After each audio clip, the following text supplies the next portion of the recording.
Một ngày của Mai.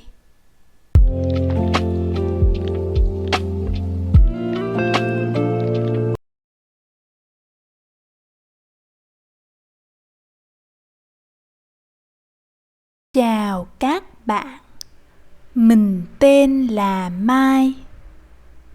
Năm nay mình 26 tuổi.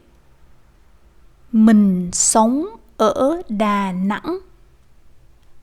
Mình đang làm quản lý cho một quán cà phê. Hằng ngày mình thường ngủ dậy lúc 6 giờ sáng. Sau đó mình tập yoga và ăn sáng. 7:30 mình đi làm. Mình làm việc từ 8 giờ sáng đến 5 giờ chiều. Sau đó mình về nhà, nấu ăn và ăn tối. Buổi tối mình ít khi ăn cơm vì mình sợ mập. Mình chỉ ăn rau thôi. Thỉnh thoảng mình đi ăn nhà hàng và đi bar với bạn bè. Nhưng mà mình không thích đi cà phê. Các bạn biết vì sao không? Đúng rồi, vì mình làm việc ở quán cà phê cả ngày rồi. Sau khi ăn cơm, mình hay xem YouTube, nghe podcast, rồi đi ngủ sớm khoảng 10:30. Còn bạn thì sao? Nói cho mình biết một ngày bạn thường làm gì nha.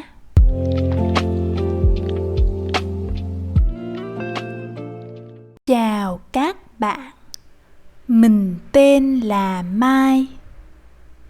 Năm nay mình 26 tuổi. Mình sống ở Đà Nẵng. Mình đang làm quản lý cho một quán cà phê. Hằng ngày mình thường ngủ dậy lúc 6 giờ sáng. Sau đó mình tập yoga và ăn sáng. 7:30 mình đi làm. Mình làm việc từ 8 giờ sáng đến 5 giờ chiều. Sau đó mình về nhà, nấu ăn và ăn tối. Buổi tối mình ít khi ăn cơm vì mình sợ mập. Mình chỉ ăn rau thôi.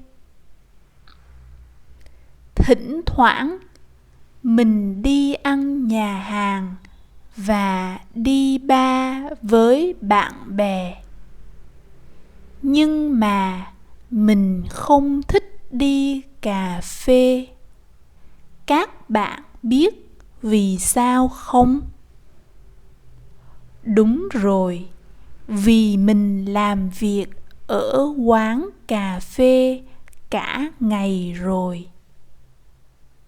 Sau khi ăn cơm, mình hay xem YouTube, nghe podcast, rồi đi ngủ sớm khoảng 10:30. Còn bạn thì sao? Nói cho mình biết một ngày bạn thường làm gì nha.